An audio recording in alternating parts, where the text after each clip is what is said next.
सहारा foundation यांच्या वतीने सोलापूरप्रमाणे इथं रक्तदान शिबिराचं आयोजन केलं जातं. त्यानिमित्ताने आज संविधान दिवस पण आहे. रक्तदान हे श्रेष्ठ दान मानलं जातं.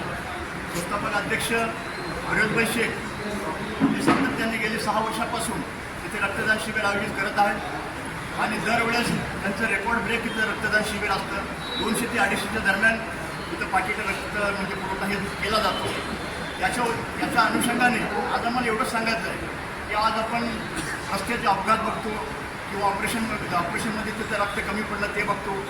या ठिकाणी आपण मित्रांनो जातपात आपण बघत नाही, तिथं फक्त रक्त हे बघितलं जातं. माणुसकी हात धर्म युथ फाउंडेशन यांचं ब्रीदवाक्यच ते आहे. या निमित्ताने रक्तदान करणारे प्रत्येक टप्प्यातील लोक, प्रत्येक घटकातील लोक यांना माझं आव्हान आहे की त्याने जास्तीत जास्त या ठिकाणी असल्या प्रोग्राममध्ये, असल्या कार्यक्रमामध्ये रक्तदान करावं, जेणेकरून येणाऱ्या काळामध्ये रक्ताचा पुरवठा जिथं कमी पडेल तिथं आमचं सहारा युथ फाउंडेशन आणि माणुसकी धर्म फाउंडेशन यांच्या वतीने थोडं बहुत तरी त्यांचा हे लाभेल, त्यांना योगदान लाभेल अशी या ठिकाणी मी अपेक्षा व्यक्त करतो.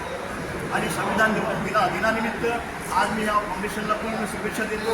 येणाऱ्या पुढील काळामध्ये फाउंडेशनने असं सामाजिक कार्य करत राहावं ही ईश्वरचरणी प्रार्थना. जय हिंद, जय महाराष्ट्र.